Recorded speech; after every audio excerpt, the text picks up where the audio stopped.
নমস্কার বন্ধুরা, আজকে আমরা ভিডিওতে আলোচনা করব বেস্ট ইনভেস্টের ব্যাপারে। তো বন্ধুরা, আপনি মনে করেন 1 লাখ টাকার এফডি করবেন, সেটিকে আপনি পোস্ট অফিসে বেশি লাভবান হবেন নাকি ব্যাংকের এফডিতে লাভবান হবেন, সেই ব্যাপারে আজকে আমরা এই ভিডিওতে আলোচনা করব। তাহলে আসুন দেখে নিই কোথায় বিনিয়োগ করলে লাভ বেশি। এখনকার সময়ে অনেক মানুষই ব্যাংক বা পোস্ট অফিস সেভিংস স্কিমে বিনিয়োগ করে থাকেন।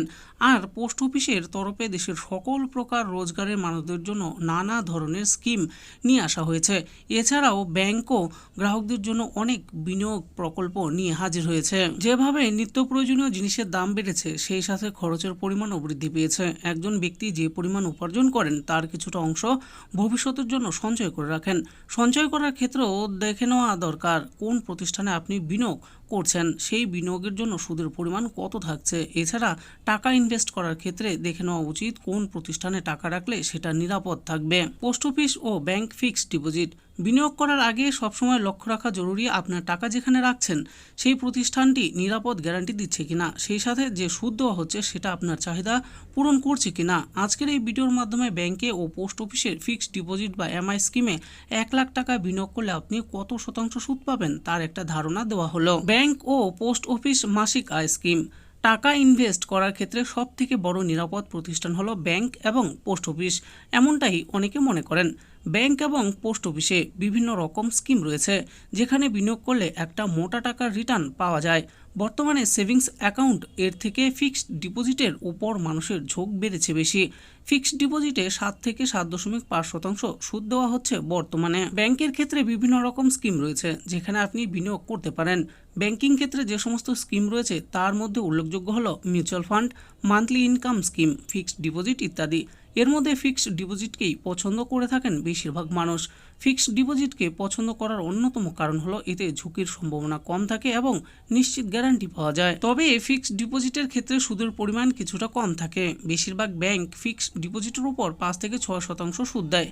তবে বর্তমানে কিছু ব্যাংক এর থেকেও বেশি হারে সুদ প্রদান করছে। তাই যখন আপনারা ব্যাংকে ফিক্সড ডিপোজিট করবেন কোনো স্কিমে, তাহলে তখন সুদের পরিমাণটা একবার যাচাই করে নেবেন আর সকল প্রকার তথ্য জেনে নেবেন বিনিয়োগের আগেই। বিভিন্ন ব্যাংকে ফিক্সড ডিপোজিটের সুদ। স্টেট ব্যাংক অফ ইন্ডিয়া আগে এফডির উপর 5% সুদ দিত। 2022 সালের ডিসেম্বর মাস এই ব্যাংক 65 পয়েন্ট বেসিস রেট বাড়ায়, যদিও তা আবার পরে কমে গিয়েছিল। ফের আবার 2023 সালের অক্টোবরে বেসিস পয়েন্ট 25 করা হয়। বর্তমানে ব্যাংকের ফিক্সড ডিপোজিট করলে 6.5 থেকে 7% হারে সুদ পাওয়া যায়। পাঞ্জাব ন্যাশনাল ব্যাংকে ফিক্সড ডিপোজিট করলে বিনিয়োগের ওপর 6.75% সুদ পাওয়া যাবে। Bank fixed deposit scheme 2024। State bank of India বর্তমানে ফিক্সড ডিপোজিটের ওপর 6.50% হারে সুদ দিচ্ছে। আপনি যদি 1 লাখ টাকার ওপর বিনিয়োগ করেন তাহলে এই সুদের হারে 1 বছরে আপনার মোট সুদের টাকা হবে 6,500 টাকা। অন্যদিকে এমআইএস প্রকল্পে আপনি সুদ পাচ্ছেন 5.5 থেকে 7.25%। 1 লক্ষ টাকায় এই সুদের হারে বছরে সুদের পরিমাণ হবে 6,750 টাকা। এক্ষেত্রে এমআইএস প্রকল্পে আপনার লাভটা বেশি হবে। ব্যাংকের তুলনায় পোস্ট অফিসে ফিক্সড ডিপোজিট করার লাভ অনেকটা বেশি, কারণ পোস্ট অফিস অনেকটা বেশি সুদ প্রদান করে। বর্তমানে পোস্ট অফিসগুলি 7 থেকে 7.5% হারে সুদ দিচ্ছে। পোস্ট অফিসে চক্রবৃদ্ধি হারে ত্রৈমাসিক বা বার্ষিক হারে সুদ দেওয়া হয়। পোস্ট অফিসে বিনিয়োগ করার কোনো সীমা নেই, আপনি ন্যূনতম 1,000 টাকা দিয়েও বিনিয়োগ করতে পারেন। পোস্ট অফিসে বিনিয়োগ করলে আপনার প্রয়োজন মতো আপনি সব টাকা তুলেও ফেলতে পারেন। এছাড়া পোস্ট অফিসে আপনি আপনার নামে বা আপনার সন্তানের নামেও ফিক্সড ডিপোজিট করতে পারেন। একত্রে যৌথ অ্যাকাউন্ট খুলতে পারেন। এখানে ফিক্সড ডিপোজিটের সুদের উপর কর গণনা করা হয়। 5 বছরের জন্য এফডিতে বিনিয়োগ করলে আয়কর আইনের 80C ধারায় আয়কর ছাড় পাওয়া যায়। প্রবীণ নাগরিকদের জন্য 50,000 টাকা পর্যন্ত আয়কর ছাড় রয়েছে। পোস্ট অফিস সেভিংস স্কিমে বিনিয়োগ।